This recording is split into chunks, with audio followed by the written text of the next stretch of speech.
Hello, welcome to I Belong Here Too, a channel about current Canadian culture. And what better place to start than in the past, to know where we've come from. What's Canada's history? If you went to school in Canada before 2000, there's a very good chance you were taught a story similar to this. Columbus discovered America.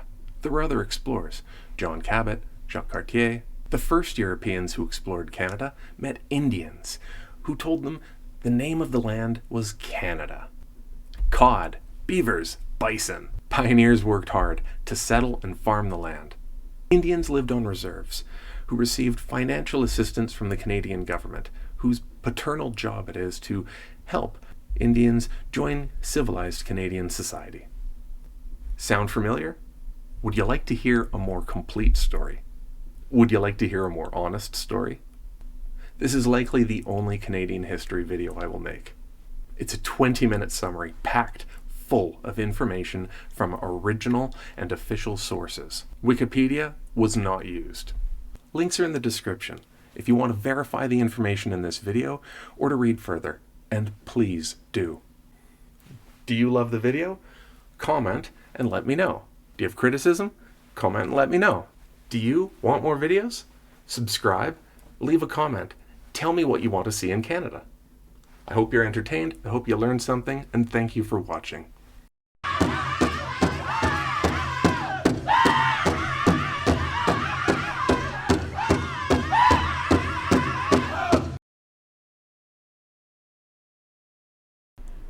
Between 12,000 to 30,000 years ago, people traveled across the Bering Strait from Asia to North America. Most of Canada's history has been lost as the plants and animals used for buildings, tools, clothing lasted temporarily and have decomposed. Bone and stone tools left behind clues. Stories and knowledge were passed down orally from generation to generation. Approximately 1000 AD, Leif Erikson, on behalf of Norway, settled in Newfoundland, using iron tools and building sod homes. The settlement was abandoned and rediscovered nearly 1,000 years later in 1960. This demonstrates how much of Canada's pre-written history is still unknown. In small quantities, copper and gold were used by some Indigenous groups, but unlike iron, the soft metals are not suitable for tools.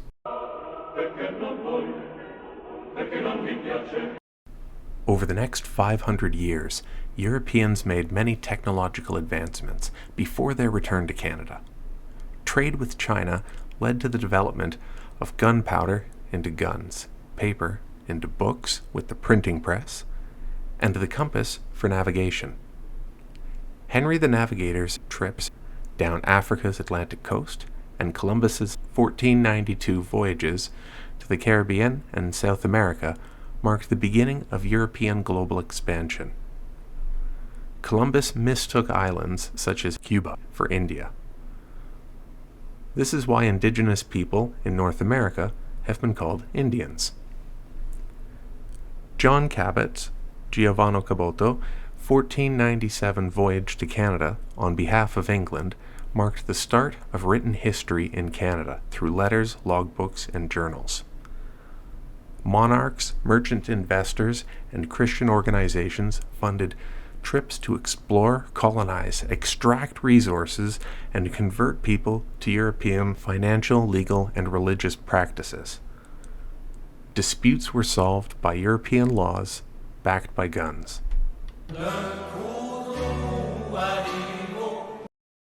France focused on building Quebec colonies and trading with Indigenous people further inland.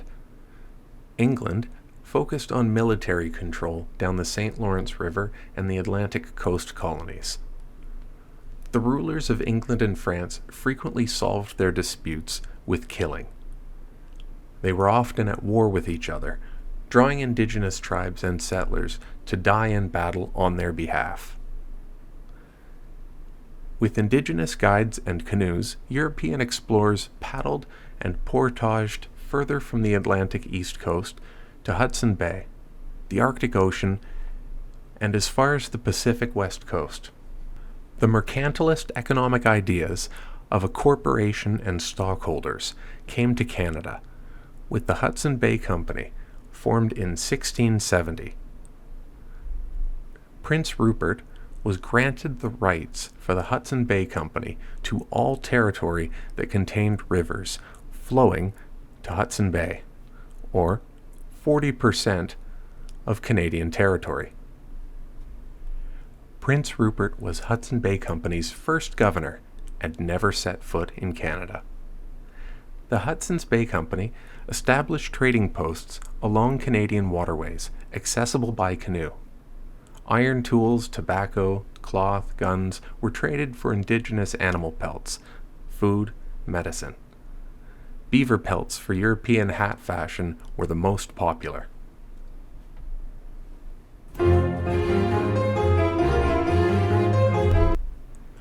European powers spread thin across the globe in search of profits, couldn't maintain their oppressive hold. In 1775, the French monarchy lost military control of its Quebec colonies to Britain in battle, but Britain could not control the people living in Quebec.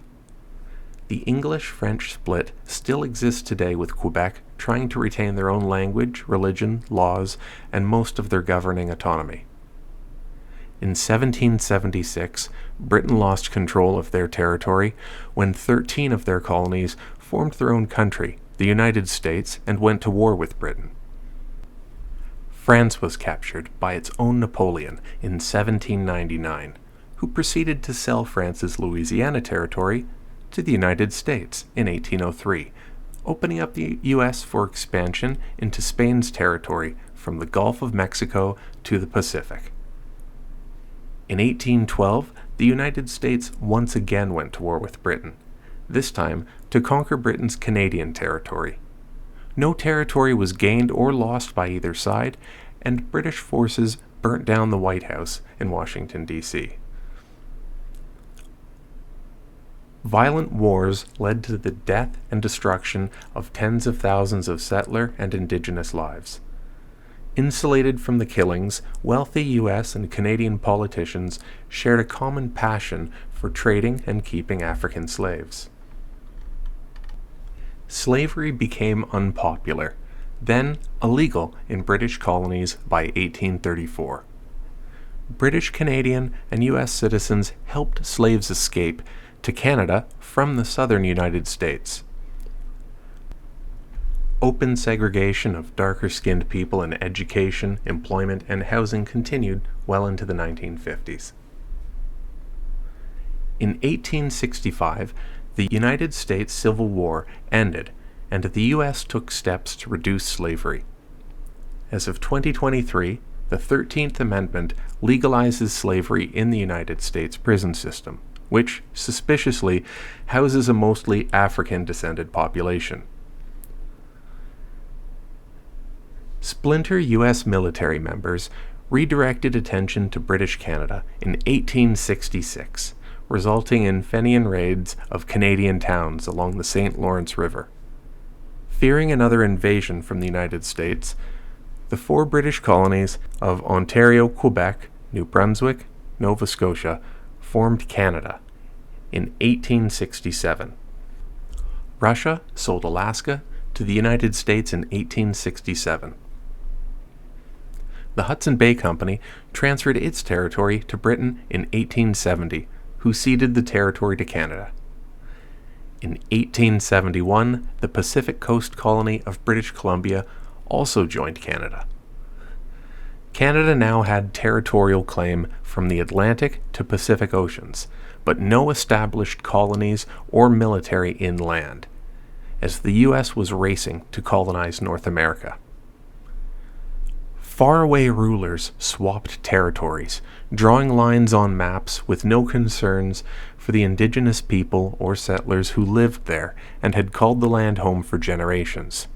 Indigenous people were not consulted or considered. To win the colonization race, the United States and Canadian governments disregarded established British treaties with Indigenous groups.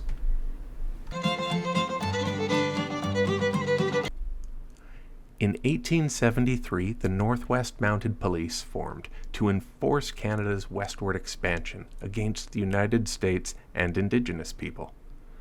This paramilitary organization established forts and patrols along Canadian trade routes across Western Canada. Settlers slaughtered bison by the millions, nearly to extinction. Nomadic Indigenous people who relied on the bison for food, hides for shelter and clothing, and bones for tools, now struggled to survive. Indigenous people suffered from starvation and smallpox epidemics.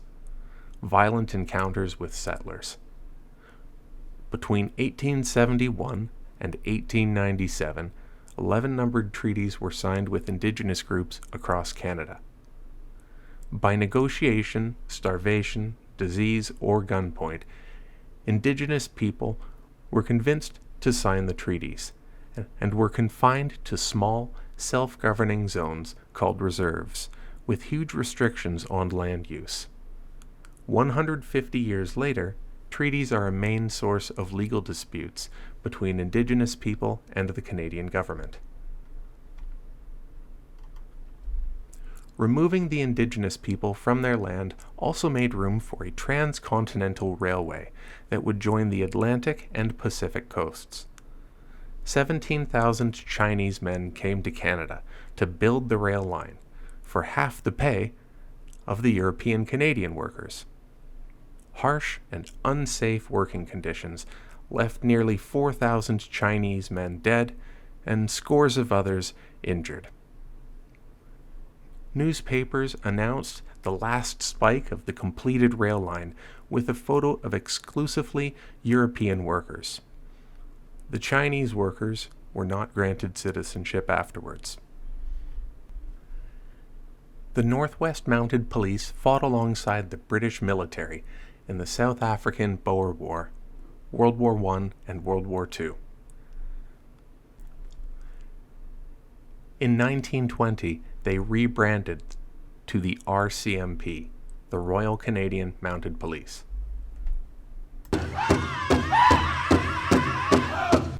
Residential schools had existed since the 1600s, but it was with the 11 new treaties that the schools became widespread, with mandatory attendance formalized with the 1920 Indian Act. Indigenous children were often taken from their families by force or coercion to be taught the English language, British history, dressed in European clothes and hairstyles, and converted to Christianity. Emotional and psychological abuse was constant. Children were often not allowed to visit their parents. They were separated from their siblings, had their names replaced with English names, were beaten, used as slave labor, raped, killed. These were children. Church members abusing the children were protected by the primarily Anglican and Catholic churches and the Canadian government. The Northwest Mounted Police enforced attendance in residential schools. As recent as 2021, graves were found for the first time. Ground-penetrating radar showed what appeared to be 215 children's graves at a residential school in Kamloops, BC. Hundreds of graves at other former residential schools across Canada continued to be revealed. The Catholic Church still refuses to release the school records. The Canadian government claims their records were destroyed. The last Canadian residential school closed in 1996. In 1896, European immigration to the Canadian West was heavily promoted. Up to 160 acres of farmland was free to Europeans as long as they farmed at least 40 acres and paid a $10 administration fee. 480,000 square miles of land were given away by the government under the Canadian Homestead Act. Presently, there are still prairie communities that primarily speak Ukrainian, German, or French. The Immigration Act of 1908 stipulated Asians must travel continuously across the Pacific without stopping, or be denied entry to Canada. the Canadian government prohibited the sale of tickets with direct routes to Asia and demanded each immigrant have at least $200. Adjusted for inflation to 2023, it was nearly $6,000 to enter Canada. 376 Indians privately chartered the Komagata Maru to travel directly to Vancouver, Canada. They were denied entry to Canada and sent back across the Pacific. The 1923 Chinese Immigration Act removed the exclusive Chinese $500 head tax in favor of tighter restrictions. Only 4 classes of Chinese immigrants were allowed in Canada: diplomats, children born in Canada, merchants as defined by the Minister of Immigration and Colonization, and students while attending university or college. Wives and children of Chinese men already in Canada were not permitted to emigrate. Between 1923 and 1946, when the law was repealed, only 15 Chinese immigrants were accepted into Canada. World War II pitted Japan and Canada against each other on the battlefield. Domestically, 22,000 Japanese people were imprisoned in concentration camps in the British Columbia wilderness. They were stripped of their land, businesses, and possessions to be auctioned off for the Canadian government's profit. No Japanese people were ever charged with war-related crimes. 4 years after World War II ended, in 1949, they returned to their lives with nothing. In 1988, the Government of Canada formally apologized and offered compensation to Japanese Canadian survivors and their families. It is acknowledged as one of the worst human rights violations in BC's history. I speak for members on all sides of the House today in offering to Japanese Canadians the formal and sincere apology of this Parliament for those past injustices against them and against their families and against their heritage, and our solemn commitment and undertaking to Canadians of every origin that such violations will never again in this country be countenanced or repeated. Yeah.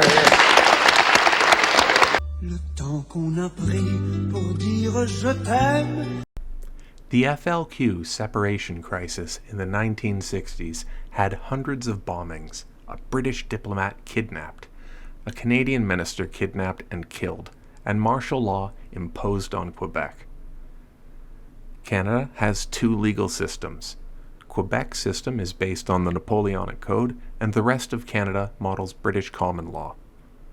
Quebec did not sign the Canadian Charter in 1982, had a referendum to separate from Canada in 1980, where 40% voted in favor of separation.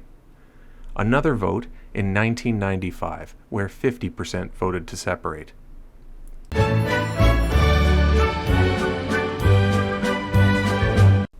Hockey is a popular sport that Canada and the United States have shared since the 1800s.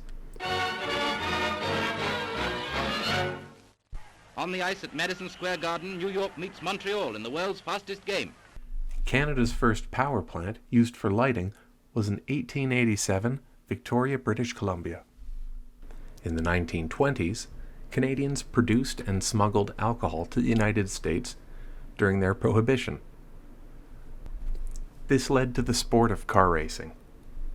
Newfoundland separated from Britain to become its own nation in 1907, but its government voted itself out of existence in 1933. Newfoundland was reclaimed by Britain in 1934, then joined Canada in 1949, with a 52% vote in favor of the Union. Women in English-speaking Canada were allowed to vote in 1918, and their French-speaking counterparts in Quebec by 1940. Indigenous people were allowed to vote in 1960, and Canada had universal health care in 1984. In an attempt to preserve Quebec culture in the 2000s, Quebec's political parties passed legislation to promote the French language and suppress other languages, to promote local culture at the exclusion of others, to restrict citizens wearing religious accessories from government employment. Canadians in general have made huge intentional cultural changes to be less prejudiced, more empathetic to humanity. Indigenous people are valued more, but still an afterthought until roads or rail are blocked in protest. Disputes are resolved legally over years or decades of bureaucratic red tape and procrastination. Abolition of slavery was nationally recognized for the first time August 1st, 2021. Religious-motivated prohibitions against same-sex marriage in 2005, gender equality, and working on Sundays have been repealed as Canada has become more secular. Canadians are paying more attention to the degrading environment. Stricter pollution regulations, recycling programs, and green energy subsidies are not enough, but are a start. At present day, Canada is the second largest country on Earth, with a population of 40 million and a declining birth rate. It is dependent on immigration to grow. The economy is focused on raw resource extraction domestically and mining abroad. Canada is very involved in foreign affairs, projecting a disproportionately large amount of soft power in global scientific, athletic, political, and military organizations relative to its population size.